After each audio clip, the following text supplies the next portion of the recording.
and we are opening our fall series of seminars. And I'm happy to present our today's speaker, Professor Sabine Boegli, if I pronounce it right, from Durham University. And it's our pleasure to Professor Sabine to have your talk as the first talk of this semester. Thank you for agreeing to deliver a lecture at our seminar. It's our great pleasure with Vladislav Kravchenko. He will lead this seminar today. And well, Vladislav, maybe you say some words, so you start the seminar probably already. Okay, let us just start. So Sabine Boegli from Durham University. So please go ahead. Thank you very much to all of you for the kind invitation. I wasn't aware that I'm starting the semester. It's an honor to do this. So I'm speaking about, hope you can see my slides. I'm speaking about Schrödinger operators with complex valued LP potentials, so non-self-adjoint Schrödinger operators. I will give kind of a survey talk. I hope it's understandable for the whole audience. And my own contributions are joint work with Jean-Claude Cunin from Loughborough, also here in the UK, my PhD student Sucrit Petradita, and František Štompach from Prague in Czechia. Okay, so the setup is the following. We work with a Schrödinger operator. So we have minus Laplacian plus multiplication by a potential V. I do not really want to discuss the regularity of V. But in the following, I will assume that it somehow in some sense decays at infinity, such that it is a relatively compact perturbation of the free Laplacian H0. The free Laplacian has purely essential spectrum, the non-negative real line. And now we add this potential, which is a relatively compact perturbation, so the essential spectrum is the same.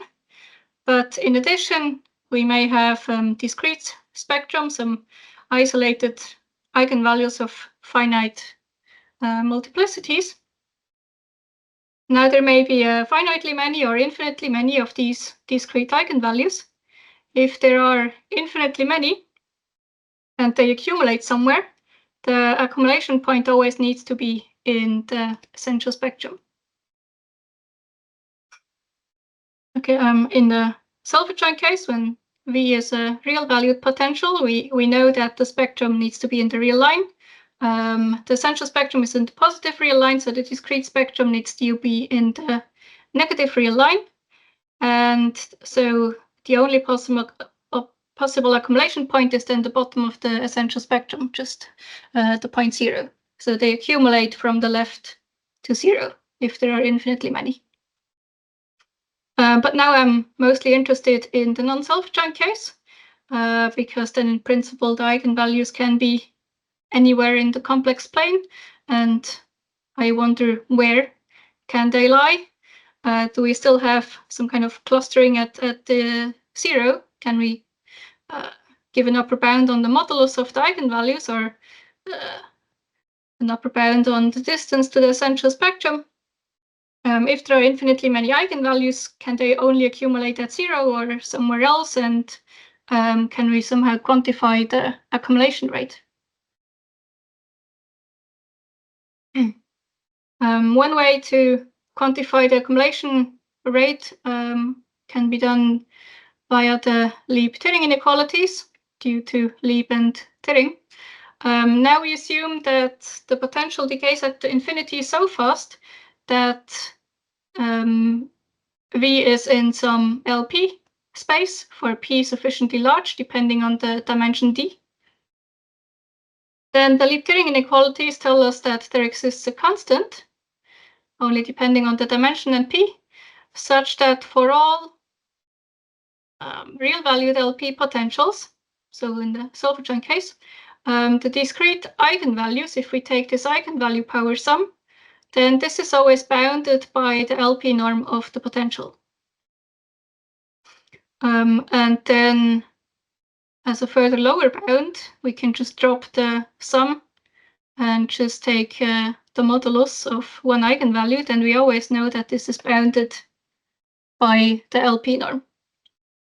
So in the self-adjoint case, we said the discrete eigenvalues are in the negative half line, and it seems the distance to 0 is given by the LP norm, or there is an upper bound via the LP norm. And in order that this left-hand side, if there are infinitely many, in order that this sum is convergent, we need that the accumulation rate is sufficiently fast. Okay, but now I wonder what happens in the non-self-adjoint case. If it happens that we can construct an LP potential such that there are infinitely many discrete eigenvalues that accumulate to a non-zero point of the essential spectrum, then, okay, what we add up here is then not a zero sequence. And so the left-hand side is infinity, whereas the right-hand side is still finite. So if we can have this eigenvalue behavior, then this would prove that the Lipschitz inequalities do no longer hold in the non-self-adjoint case and somehow need to be modified. Okay, and it turns out indeed such a behavior can happen, and actually it can be even crazier. If you take P from LP to be larger than the dimension +1/2, then I claim that there exists a bounded LP potential whose supreme moment LP norm is less than a prescribed epsilon, such that the corresponding Schrödinger operator has infinitely many discrete eigenvalues, let's say in the lower complex half plane, and they accumulate everywhere at the essential spectrum. So in particular, the modulus of the eigenvalue is no longer bounded by the LP norm. And now I want to remark a bit that, okay, so if we have this crazy picture as up here, obviously the individual eigenvalues are not bounded by the LP norm, but I also want to stress that this is an equivalence if one can show that individual eigenvalue bound does not hold.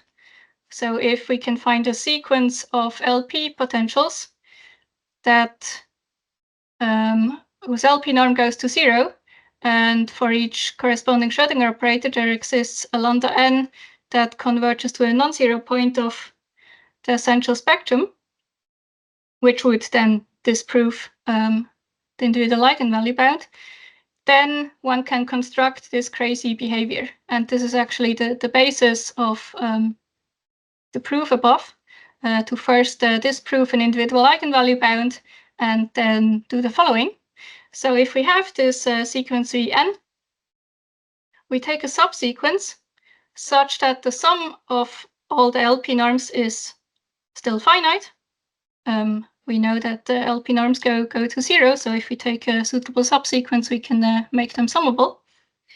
And then I construct a new potential where I sum up all these Vn's, and okay, for illustration, I'm assuming they are some kind of localized somewhere. Each of these Vn's is localized somewhere, and the corresponding eigenfunction to the lambda n is then also localized near there.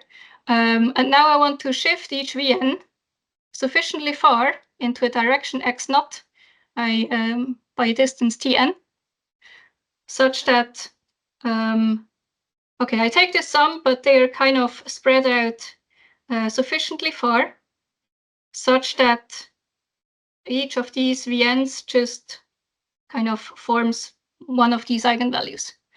If one constructs this inductively and in each step sends Tn far away enough, one can make this construction more rigorous and prove that then actually in the neighborhood of each of these lambda n's is an eigenvalue of then this constructed potential V. And so we can construct one of these curves going to the central spectrum. And now if we want to construct a different curve a bit higher up, let's say, one just scales the potential. And then one does the same thing, that the scaled potential is then added again to the previous one inductively. And in the end, one can, using some limits and some careful estimates, one can get this crazy picture. Okay, so it seems this crazy picture can be achieved as soon as there is no individual eigenvalue bound with the LP norm of the potential. Okay, so I said that this crazy behavior can happen. Maybe I go back. So I'm citing here two results. In 2017, I did this construction for p greater than the dimension. And as basic potentials, Vn, that disproved the individual eigenvalue bound, I used some radial potential, and somehow it turned out that I could do this construction only for p greater than d. And I wasn't sure whether this assumption is the best, or whether I can make this also for smaller p's. And then with Jean-Claude Cunha, we then found a different sequence of potentials Vn that disproved the individual eigenvalue bound, and therefore then also could make this crazy construction. And this was then possible for p greater than the dimension plus 1/2, which in higher dimensions is a smaller point than d. So this slide is about the sharpness of this assumption. In dimension d equal to 1, the d plus 1/2 is equal to 1, is equal to d. And so I'm wondering whether p greater than 1 is sharp, or whether this can also be done with p equal to 1. No, it can't, because of this result by Abramov, Aslanian, and Davis that says that for L1 potentials, the eigenvalues are always bounded by the LP norm, by the L1 norm. Okay, and then in higher dimensions, there's this conjecture by Lobtev and Safronov that also says that there exists an individual eigenvalue bound if your p is between d/2, where we typically start, up to d. And so in my 2017 paper, I could do the crazy construction for p just on the right of this endpoint. Oops.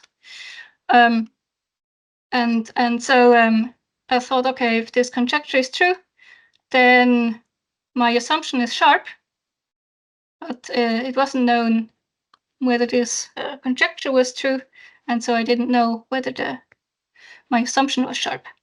Okay, now this conjecture has been proved by Rupert Frank to be true in a subinterval. Again, we start at half the dimension, and then we just have an interval of length 1. We stop again at d plus 1/2. And as I said, for p greater than d plus 1/2, obviously one can have this crazy behavior. The individual eigenvalue bound is not true, so this conjecture is not true. but yeah, this is quite new. This hasn't been known, but in the meantime, Rupert Frank and Barry Simon were working on other things. So a slightly subtle point here is that the conjecture is formulated for these discrete eigenvalues. And the discrete eigenvalues are, well, the ones outside of the central spectrum. So in particular, eigenvalues embedded in the central spectrum are not part of the discrete spectrum. But Frank and Simon realized that for embedded eigenvalues, this estimate also holds in the same regime as Frank proved it here for the discrete eigenvalues. And then for p greater than d plus 1 over 2, they almost disproved the conjecture, but not really, because they disproved it for embedded eigenvalues. So they found a sequence of LP potentials, Vn, whose LP norm goes to 0, and lambda equal to 1 is an embedded eigenvalue for each of these Schrödinger operators. Okay, so this does not yet disprove the conjecture, because it's formulated for discrete eigenvalues, but their idea was then that maybe if one can perturb their embedded eigenvalue and somehow shoot it out into the non-real values of the central spectrum, then it would give us a counterexample for the conjecture. But it's not so easy to perturb an embedded eigenvalue if you add, let's say, I epsilon times some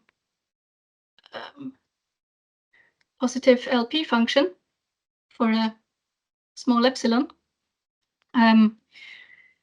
If you switch on the epsilon, it's not so clear that then the embedded eigenvalue comes out of the central spectrum, or whether it stays an embedded eigenvalue, or whether it turns into a resonance, or what else can happen. And so one needs to work a bit harder to do this. So in the following, I will show you quite an abstract theorem how one can shoot out embedded eigenvalues of the real line. So if you have a self-adjoint operator, how to shoot an embedded eigenvalue into the complex plane. And then we apply this to the construction of Frank-Simon, shoot it to make the discrete, the embedded eigenvalue into the discrete eigenvalue, and then this disproves the conjecture. Okay, but before I show you this abstract result, I give an overview of individual eigenvalue bounds. So we know for this interval of length 1, for p in this interval, we always have an individual eigenvalue bound. So the eigenvalues are in a disk around 0. And then Rupert Frank couldn't prove the conjecture, but he could prove a weaker version of an estimate for now p greater than this threshold, d plus 1 over 2. So now this new estimate does not only depend on the modulus, which is the distance to 0, but also on the distance to the essential spectrum, which, if you are in the right half plane, this is the distance to the essential spectrum is the imaginary part, which is less or equal to the modulus. And so this left-hand side is less or equal to, if you replace here the distance to the essential spectrum by the modulus, and you add up the exponents, you get the same as above. So this estimate is a weaker estimate than the one above. but as Rupert Frank couldn't prove this one, he proved a weaker version. If you take a sulfur joint potential, so a real potential, we know that the eigenvalues lie in the negative real line, and then the distance to the essential spectrum is just the modulus, and so the left-hand side reduces to the classic estimate. And actually, whenever you are in the left half plane, the distance to the essential spectrum is the modulus.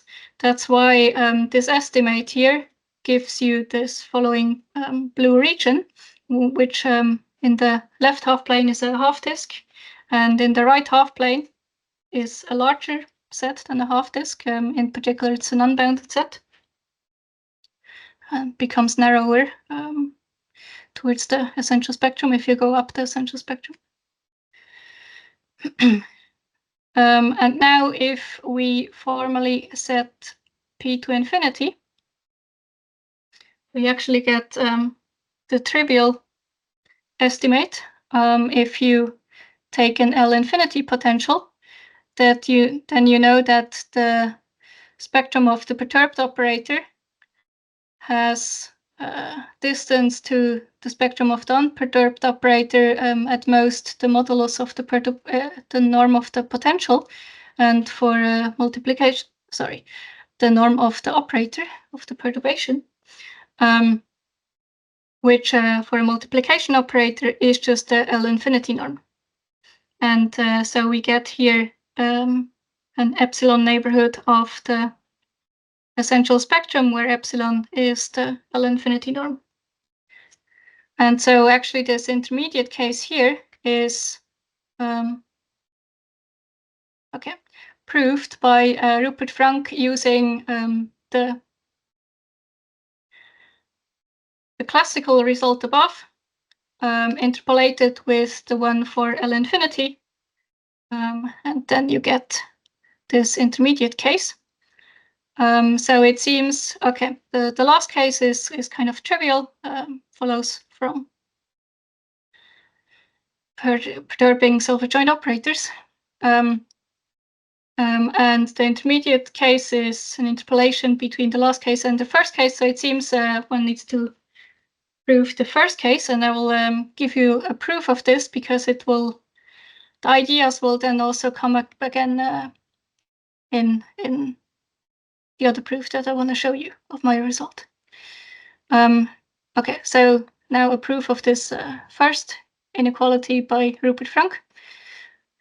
The idea is the following. You use the Birman-Schenger principle, which says that lambda is an eigenvalue of minus Laplace plus v, if and only if minus 1 is an operator of this Birman-Schenger operator,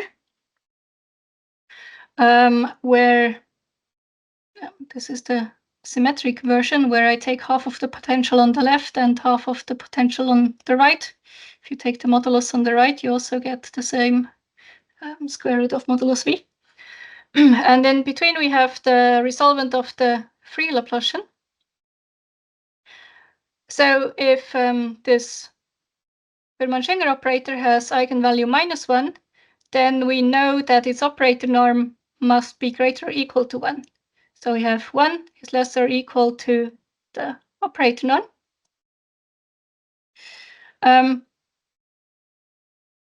And now, okay, this is an operator from L2 to L2, but I want to split it now.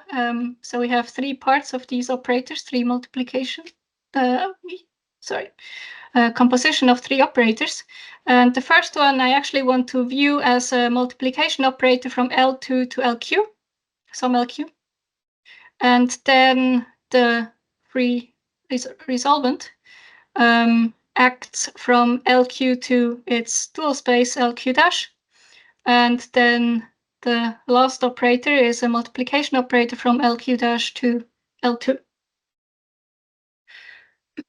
And we do this because we know some results about the resolvent norm from LQ to its dual space by so these uniform resolvent estimates by Koenig, Ruiz, and Zock that tell us for certain Qs that typically from L2 to L2 the resolvent blows up as soon as you approach any point in the non-negative real line. But if you now go from LQ to LQ dash, then it only blows up near zero. You have an estimate that depends on the distance to zero, and the Q is such that this exponent is negative. So it blows up near zero, and otherwise it doesn't blow up. Okay, so this is the middle bit here that we can somehow control for non-zero points of the essential spectrum. And then using Hölder's inequality, one can find out how these multiplication operators act between these two different LP spaces. And then if we multiply these two together, we actually, using Hölder's inequality, one can see that this is exactly the LP norm of the potential V. And so now this LP norm of the potential V times this resolvent estimate is always greater or equal to 1. And so we see that if the LP norm becomes small, then somehow this resolvent norm needs to blow up, which only happens near zero. And so we need to be in a disk around zero. Okay, I should also maybe explain that, Q and Q dash are Hölder conjugates. And I want to start with a P and find the corresponding Q. And P and Q are related as follows. 1 over Q minus 1 over its Hölder conjugate is 1 over P. So given a P, we can then use these two equalities to find corresponding Q. Now this uniform resolvent estimates only holds for certain Qs. If you now translate the assumption onto P, we see that this works only for P between d over 2 and d plus 1 over 2. And this proves then the inequality that Rupert Frank proved. Okay, so it seems the Biermann-Schwinger principle is very useful in non-self-adjoint spectral theory.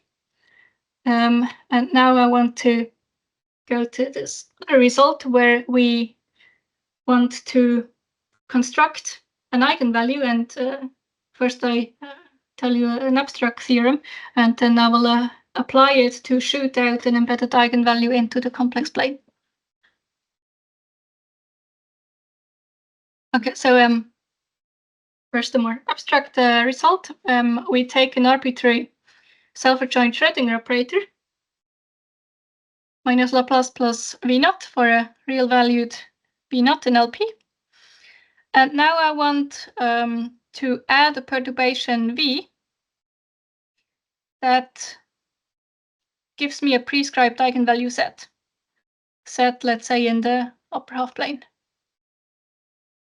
And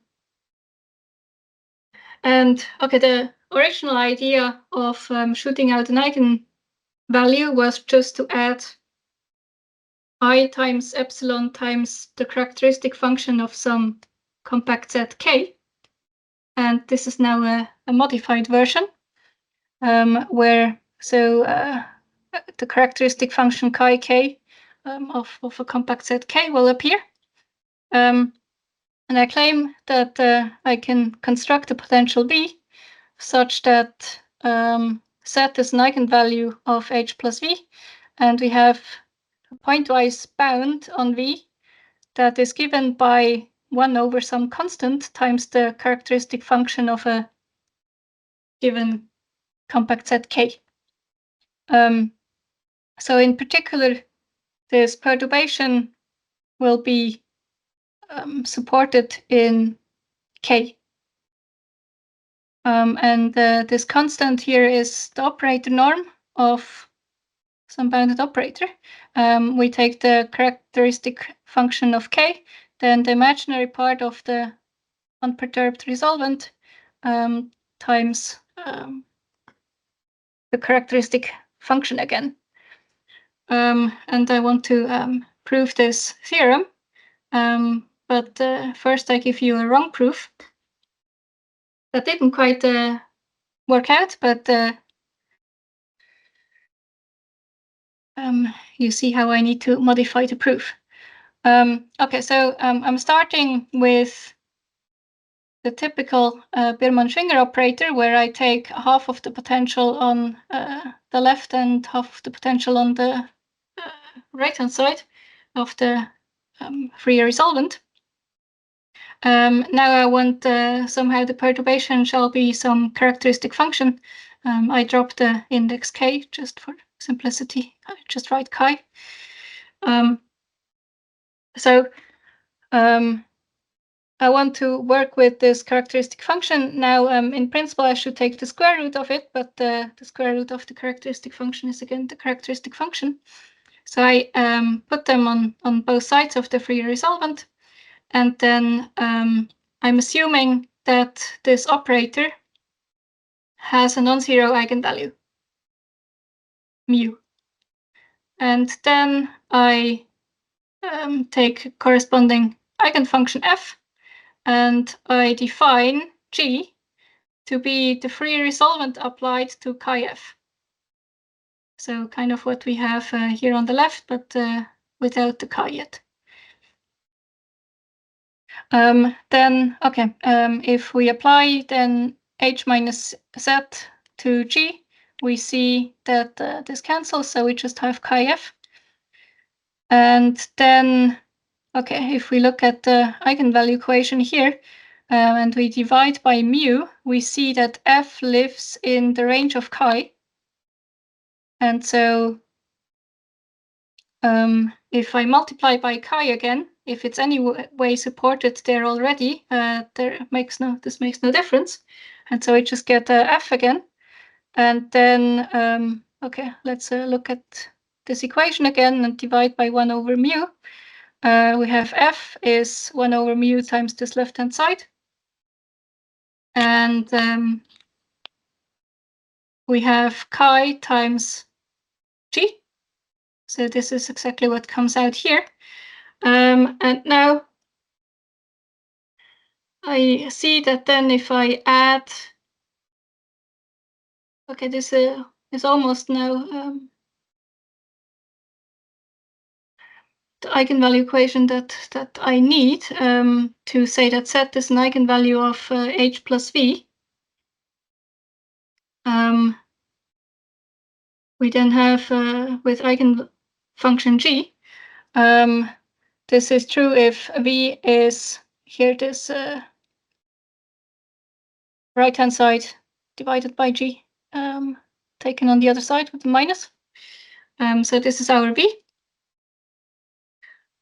So I could prescribe an eigenvalue z with this perturbation v, but I would like to know how small this perturbation is.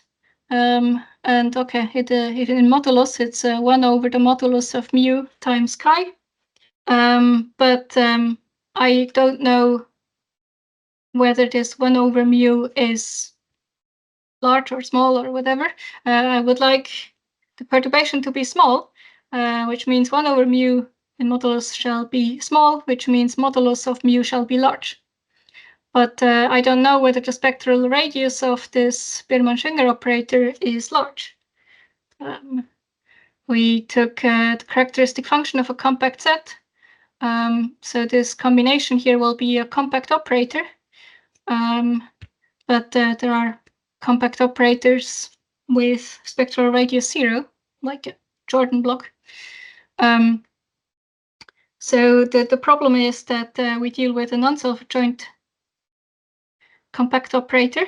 If it were a self-adjoint operator, we would know that the spectral radius is equal to its norm. But unfortunately, we have a non-self-adjoint operator. So somehow I can't control this perturbation, and I want to use a different idea where I can control something. Okay, so let's erase this again and do the actual proof. Instead of working with the usual Biermann-Schwinger operator, I want to work with its imaginary part, which is then a self-adjoint compact operator. So the imaginary part is of an operator is the operator minus its adjoint over 2i. And then, without loss of generality, we took a set in the upper half plane. And then this operator that I denote as T is then a positive operator. Not only self-adjoint, but positive. If you want to create a set in the lower half plane, you will then get a negative operator. But you can do the same proof. Okay, so we have a compact positive operator. Then the spectral radius of it is just its norm. And because it's positive, the maximal eigenvalue is just plus the operator norm. So this is then our mu.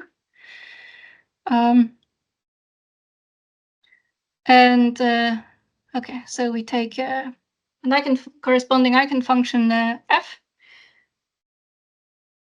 We can actually take f real valued because Schrödinger operators commute with complex conjugation. And then also the resolvent commutes a complex conjugation and then also its imaginary part. And so this T commutes a complex conjugation, which means then, or this implies that each eigenfunction is just a scalar multiple of a real valued function. And so without loss of generality, we can assume that f is real valued. And then we take again this G, where we apply the resolvent to chi f. But in the end, we actually apply the imaginary part of the resolvent. So we also need to know how the adjoint resolvent applies to chi f.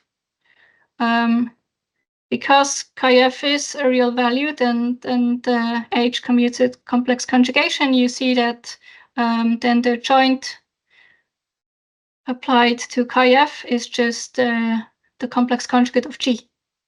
And so the imaginary part of the resolvent will just give us the imaginary part of G.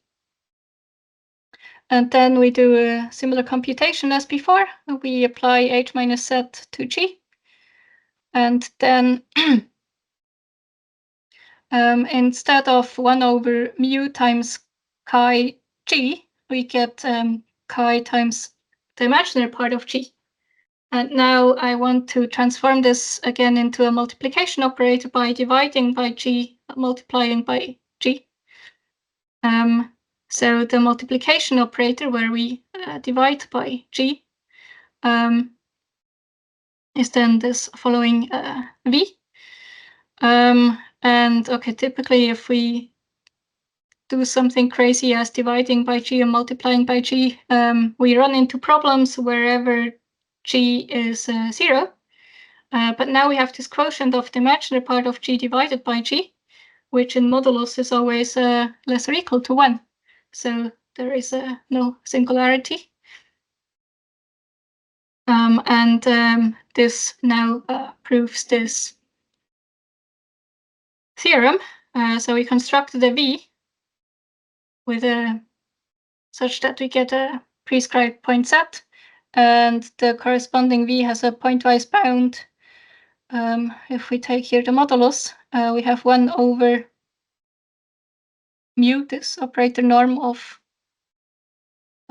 T, times, okay, this quotient is less or equal to 1 times chi. Okay, So we have this abstract result. And now I want to apply this. It's not yet clear how I can apply this to shoot out an eigenvalue. I want to tell you how I can control here this operator norm. If I have a bit more information, namely if the point set that we construct is near an embedded eigenvalue. So we assume now that lambda is an eigenvalue of the unperturbed self-adjoint operator. So it has a corresponding normalized eigenfunction, psi. And now I want to construct, using this theorem above, I want to construct a set. Then here we say set is then lambda plus I epsilon. So slightly above the lambda, I want to shoot it out. But in order to apply the theorem, I want to choose this compact set K in a clever way. I want to choose it as a compact set more or less where my eigenfunction psi lives. So my eigenfunction psi is normalized, so the L2 norm is equal to this integral over the whole RT is 1. And now I take the integral over the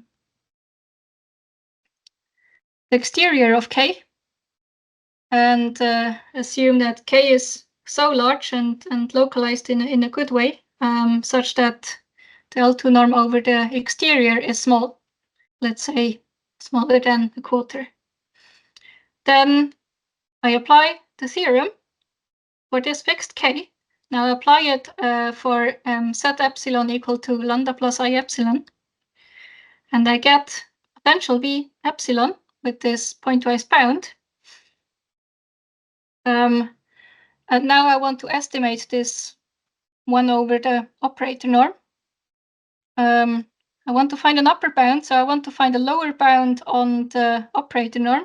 Okay, this is a slightly easier direction. The operator norm is always greater or equal to its application to a normalized element.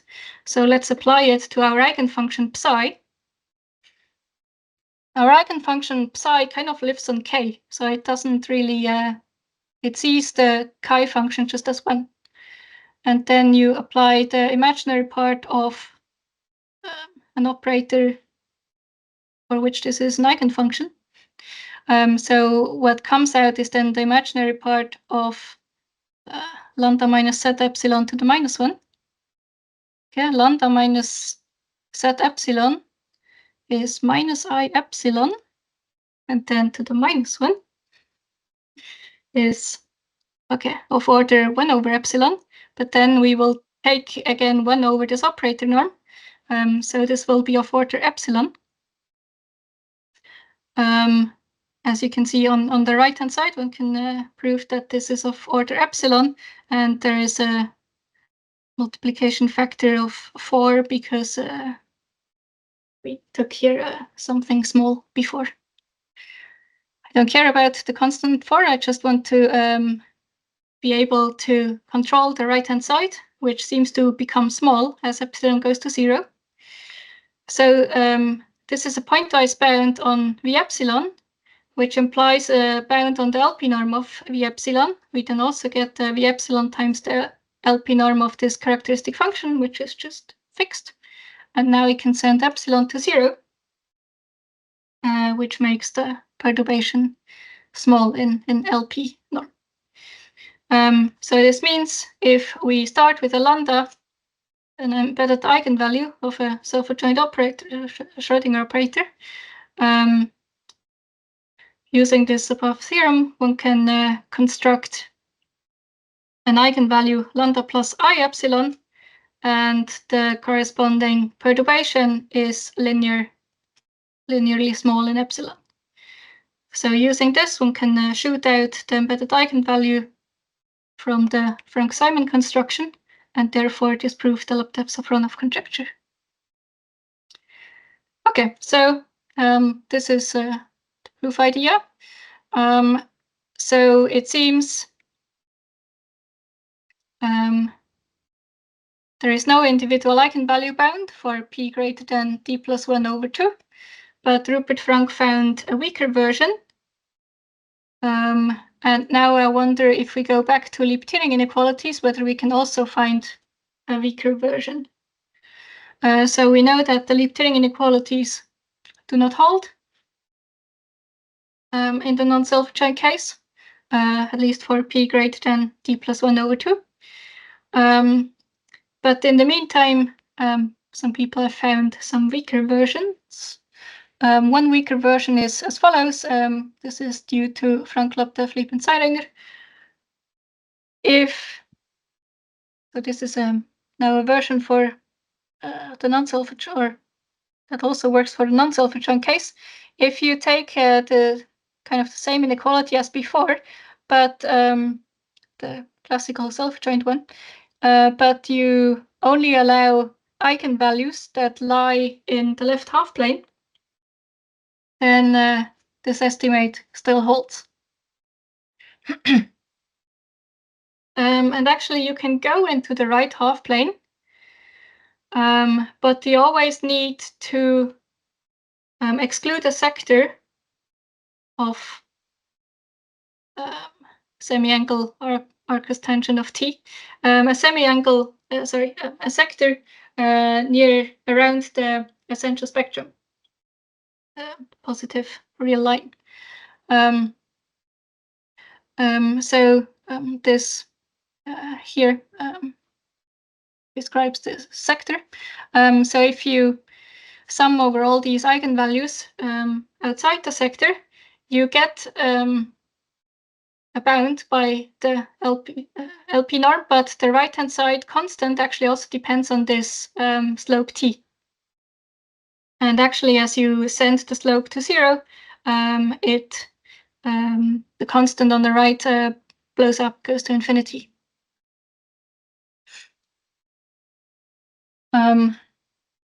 Now, using this sector argument, Demuth, Hansmann, and Catriel found a clever way to integrate this inequality over the angle t, and then got a weaker version, including that involves again the distance to the essential spectrum and not only the modulus. So if you sum over this quotient, where you have the distance to the essential spectrum to the power p plus epsilon divided by modulus to the power d plus 2 over plus epsilon, then this is bounded by the LP norm. And for each epsilon greater than 0, you can find a corresponding constant c dp epsilon. Again, in the self-adjoint case, your eigenvalues lie in the half plane, so the distance to the essential spectrum is the modulus. So the left-hand side just reduces to the classical left-hand side of Liptiering estimates. So it seems this is a weaker version that works in a non-self-adjoint case and reduces to the self-adjoint estimate in the self-adjoint case. So this seems to be a nice generalization. Now they were wondering how to take epsilon. What's the most optimal way to take the epsilon? Actually, it is always stronger if you can shuffle some of the exponents from the modulus. If you shuffle some of the exponents from the distance to the modulus. So if you send epsilon to 0, it is a stronger inequality. But actually, from their proof, the constant explodes as epsilon goes to 0. And so they were wondering what happens if you formally set epsilon to 0, whether this estimate still holds, and whether this is somehow the best possible way to generalize the Liptirian inequalities to the non-self-adjoint case. So they published an open problem to prove or disprove this estimate, and it turns out it's wrong. In one dimension, this was joint work with František Stampach. So we found a sequence of LP potentials such that if you take sufficiently many of the eigenvalues and take the left-hand side divided by the right-hand side, and there is a parameter t in our operator family. If you send t to infinity, then the quotient goes to infinity, which means there is no finite constant. And the class of potentials that we looked at in one dimension is the easiest that we could think of, just I times a positive number t times the characteristic function of some compact interval, let's say -1, 1. So then you can more or less explicitly find the eigenvalues if you can solve some transcendental equations. If you can't, at least estimate the solutions and find a lower bound on this quotient that still goes to infinity. So this is what we did, and now with my PhD student, so Pripyat Pradita, we did this also now in higher dimensions. So if you take I times t times the characteristic function of the unit pole in any dimension d, if you send t to infinity, then the left-hand side divided by the right-hand side blows up to infinity, so there is no finite constant. Okay, so it seems the conjecture by Demuth-Hansmann and Catriel, oh, I should finish soon, is not the best one. Okay, is not true. And I was wondering whether their estimate was the best, so I looked at their proof how to come from this sectorial case to this integrated one, and I saw that one can optimize the proof. So just this is my last slide. I found a more optimal version, but it looks a bit ugly. I apologize. So we have again the quotient for which we know that without any more weight functions, this will not be bounded. So I have a weight function f that depends on the logarithm of this quotient, the distance to the essential spectrum divided by the modulus, which is always 1 if lambda is in the left half plane and is sufficiently small in the right half plane if you come towards the essential spectrum. And this function f is a function that, okay, some weight function lives on the non-negative real line, continuous and non-increasing. And it decays sufficiently fast at infinity such that it's an integrable function. And then the constant on the right depends on the L1 norm of this weight function plus the supremum norm of this non-increasing function. And these are generalizations of the Demuth-Hansmann-Catriel result. So if you take as weight function exponentially decaying function, then you recover their result. But obviously there are L1 functions that decay slower than exponentially. I list here a few ones. And if you take any of these weight functions, you get an improvement of the Demuth-Hansmann-Catriel result. And actually, my result is somehow optimal in the following sense. If you remove the assumption that f needs to be integrable, so if you take a weight function that integrates to infinity, then using the same family of functions as on the previous slide, one can disprove that such an inequality as up here would hold. So it seems my theorem is optimal in that sense. And with this, I finish. Here are a few references. Thank you very much for your attention. Thank you very much, Sabine, for the very interesting talk. So now it's time for questions. Yes, please. If there are questions. Meanwhile, may I ask you something regarding this counterexample for p greater than d plus 1 over 2?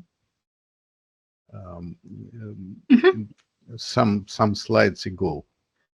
So where you add some perturbation to a self-adjoint potential V0, yeah, we not here.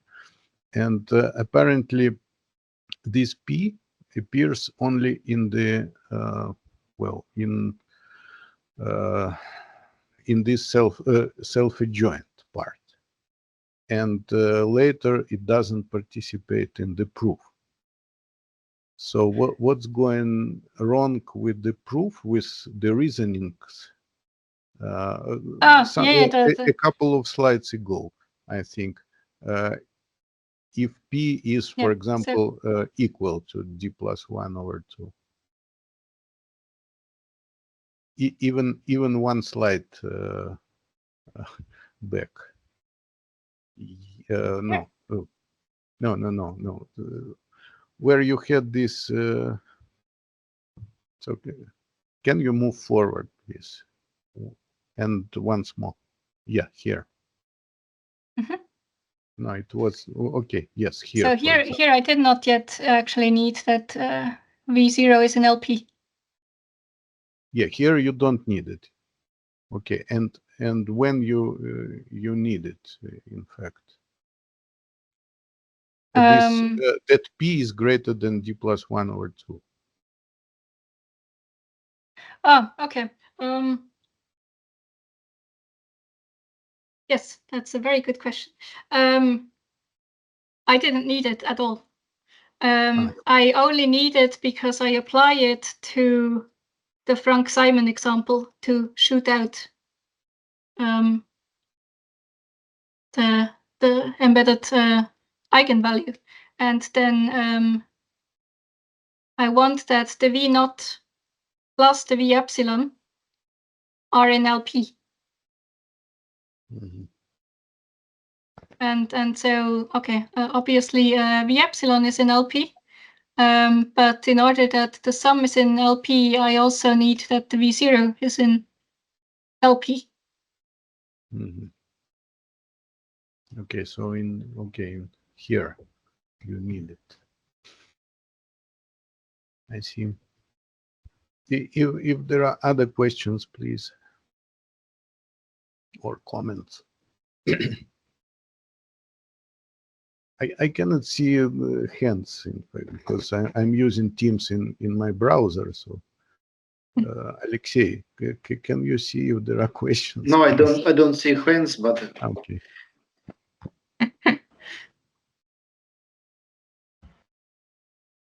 Probably it was everything clear. Okay, perfect. It was really very interesting. And regarding that spectacular picture of wild behavior of the discrete spectrum, does it go up to infinity like this, or can be such a situation with? It's, I mean, this is not the actual construction. Wait, if I go back. In particular, we know that for P greater than d plus 1 over 2, the eigenvalues are always bounded in such a region. So it should go closer to the essential spectrum if we move up. So if we go back to this picture, actually it should come closer to sufficiently far out. It should come closer to the essential spectrum. This was just a picture that I drew without the actual numerical values. Mhm, mhm. Okay, thank you. Well, probably I will have just a general wondering, maybe not a question real, but just a general wording. So you're acting in LP space, so you take your data in LP space, L infinity. Do you know anything about kind of generalization? Maybe replace LP with Orlich space or replace LP with Mori space, some generalizations of LP. I haven't thought about it.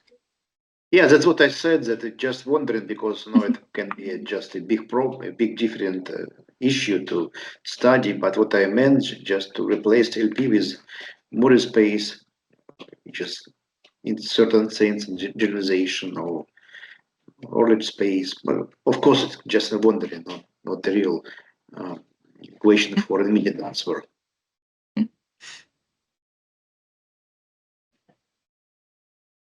Okay. More comments?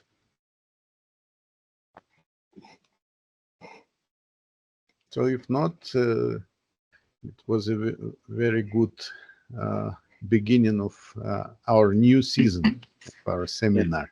Thank you very much, Sabine, for the very interesting talk. Thank you. Thanks. Thank you.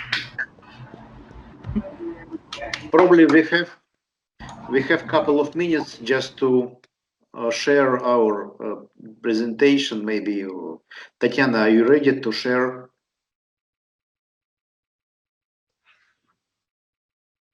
Yes, right now I'm starting to share. Can you see it?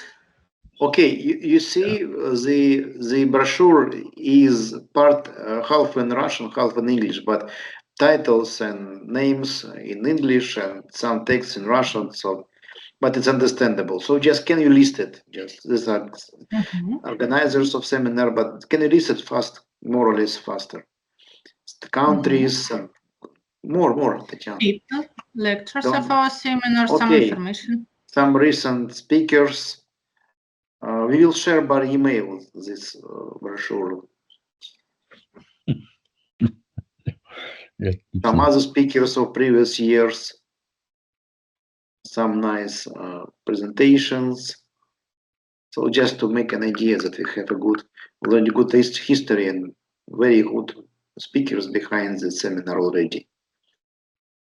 So you can see names, different countries, interesting people, interesting talks. I guess we put this brochure in internet and then send a link to everyone so it can be downloaded. Okay, that's it. Well, thank you very much. Thanks to all participants and thanks to the speaker again, and see you in 2 weeks. See you.